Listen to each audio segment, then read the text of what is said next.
Well, if you've ever wondered why photography is so magical and special and holds a place in the heart for so many people, it's because of this. When preparing for this video, I dug out my very first ever digital camera, a Fujifilm. See, I even loved them back then. An A350, 5.2 megapixel point and shoot little jobby. And it still works. I put 2 batteries in it and it still works. And what makes it magical is the fact that there were still images on the, it wasn't even an SD card, I think they're called XD cards, is it? I don't know. Come on, there we go. What's it called? Yeah, an XD card. 20 or so images on here that I haven't seen for 15 years. 15 or 16 years. That's why photography is so special. I got emotional now. All right, on with the video.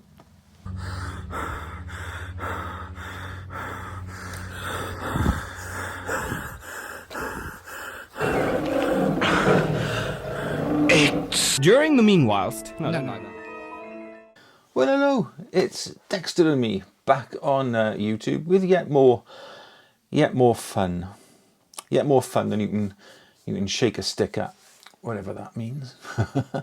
Anyway, today's video could easily have been a Tech Tuesday, but it's not. It's been promoted to a Saturday video. It's a bit like going from BBC Two to BBC One, you know, for really good programs. Only this isn't a really good video. It's just another one of my regular nonsense videos, I think.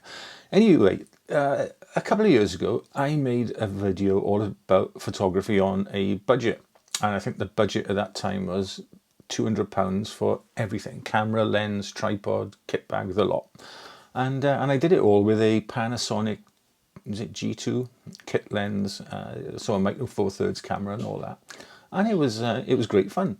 Sorry about the noise, but I figured, what if I upped that imaginary budget to £500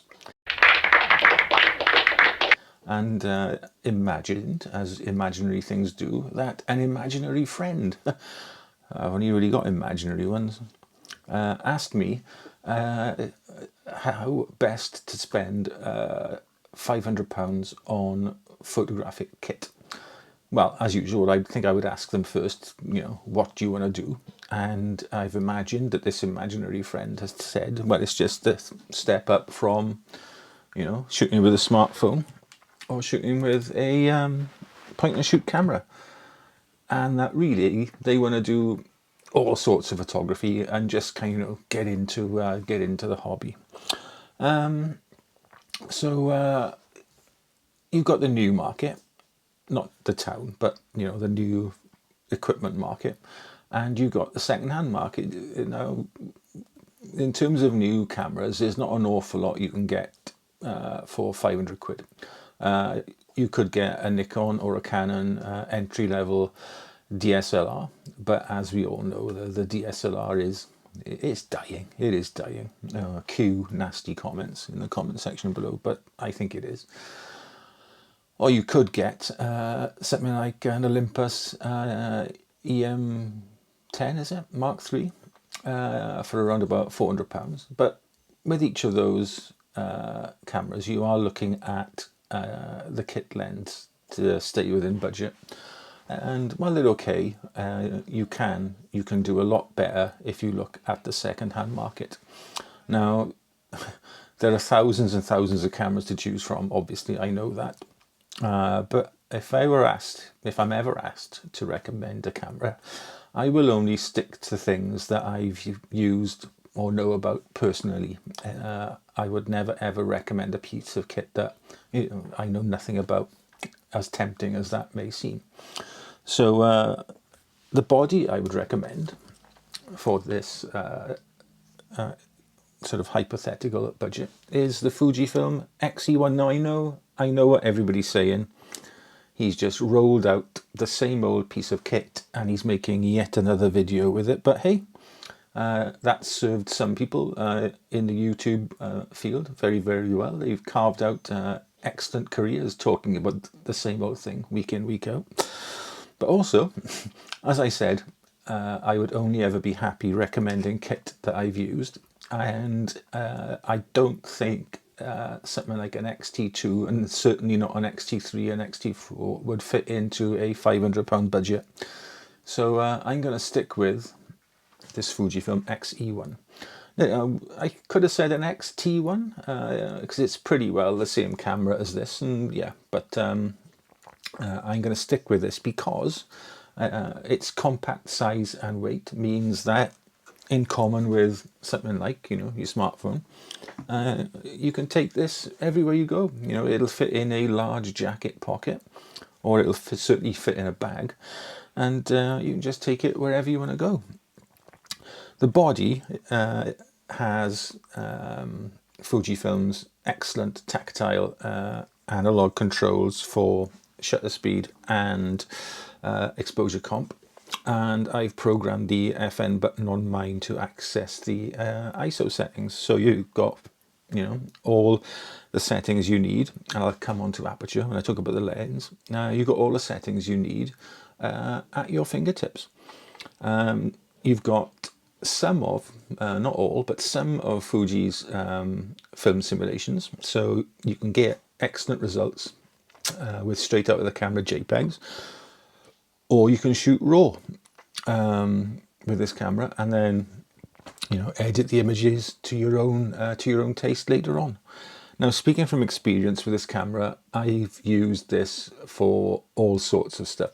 And here is a short little film from Limestone Bay talking about this camera's landscape capabilities. Oh, right. Well, I've headed down to Limestone Bay, where the weather forecast was for heavy showers, which would have given really perfect sort of, you know, stormy afternoon light. But there's not a raindrop in sight. But still, I've set up with my my GFX 100 to get a couple of images. But what I'm going to do now is put my X-E1 on the tripod and prove that you can get really nice landscape images with this, what's it now, 10-year-old 16 megapixel X-Trans 1 sensor. Yeah, so GFX 100 going away, X-E1 coming out to play. Right, let's get on with it. The only thing I just realised is I left I've adapted the adapter ring on the X-E1 to take a 77mm Lee adapter, and I've left that at home. So I'm probably going to have to hold, I don't want to use any filters, I'm going to have to hold them in front of the camera. This will be interesting then. Right. Okay, probably need about 8 hands now. One advantage is though with this, I get to use the really, really cool, old-fashioned shutter release cable. This is really going old school now, isn't it? Right then, let's go.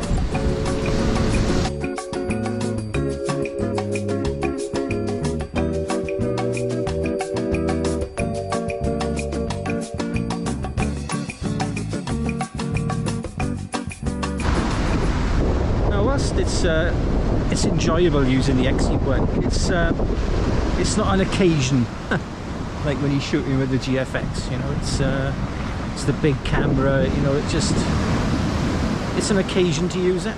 The X-E1 though is taking nice pictures. Now, I can't really use the grad filter with it because I haven't got the filter holder, and it's guesswork where it is. So yeah, I'm gonna have to take that off, I think, and try with just my 10 stop on and hold that in place and see what we get. But, yeah, I think I'm still gonna get some quite nice images out of this really cheap camera.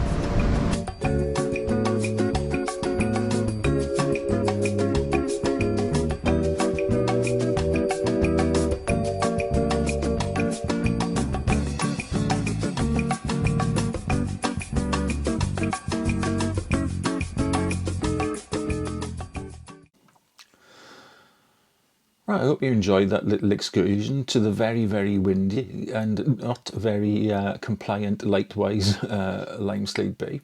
But yeah, this is a cracking little landscape camera, and I'll pop up some of the other landscape images I've shot with it since I've had it for about, is it 10 months now? 10, 11 months I've had this camera. So I'll pop up some of those images now. But it's not just a landscape camera, it's really, really versatile. I mean, I take this everywhere I go. So if I go on my little nature walks with Dexter, I take this with me. If I'm just walking in on the block, I take this with me. If I'm going into town, I take this with me. It really does go everywhere with me, and it is such a versatile little camera kit. It can do everything from street photography, garden photography, nature photography, all sorts. And as usual, I will pop some images up now and again at the end of the video for you to have a longer look at.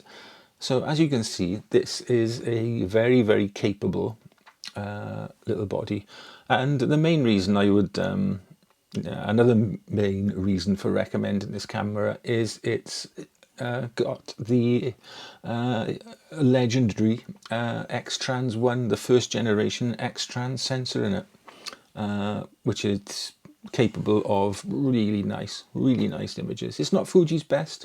I don't think it's their best sensor. I reserve the GFX 100 for that accolade. But yeah, with this camera, you've got a nice viewfinder, you've got a nice back screen. It really is a cracking little camera for stepping up from a smartphone or a point and shoot for learning the art of photography. Now, lens-wise, get on to price first. I found these XE1s at a very reputable dealer, MPB, here in the UK, for £199. Now, I would say that if I was spending this sort of some money on a camera and a lens, I wouldn't be looking at eBay unless I was really confident in what I was looking at and what I was bidding on and what I was getting. I'd like to go to a reputable dealer. All right, you're going to spend a bit extra, but that buys you peace of mind in the way of a warranty or some sort of guarantee with the camera. So it's less risk. It's less risk. Right then, the lens. Let's move on to the lens. The lens I would recommend getting is the Fujifilm XF 35mm f2. A strange choice, maybe. Now, I couldn't really recommend a zoom because I couldn't get one in budget that would be good enough really for this camera. This XF 35mm gives you a full frame equivalent of 50mm, and I think that is an excellent focal length for learning all about composition. And what the XF lens gives you over its cheaper XE counterpart is build quality and a numbered aperture collar. So you've now got all the elements of the exposure triangle plus exposure compensation at your fingertips. So again, if you want to learn photography, this is a fantastic way to go about it. Now, the image quality from this lens it's outstanding. It's stellar. Again, price-wise, you can get these for around about £300 from MPB, and for that money, you are getting an excellent lens. The f2 will give you loads of light, so low light shooting is not really a problem, and also that wide aperture will give you a lovely shallow depth of field for subject isolation for things such as portraits. Now, I would recommend going with an interchangeable lens system because as your photography experience grows, or as you move, say, into a particular genre like landscape or macro, then you can get, a lens to suit your needs, and that really is just about it. I mean, 500 quid, get yourself an XE1, get yourself a 35mm lens, job done.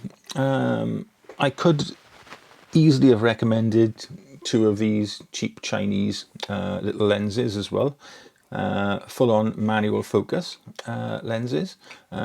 They're an excellent buy and an excellent addition to something like this, autofocus Fujifilm lens.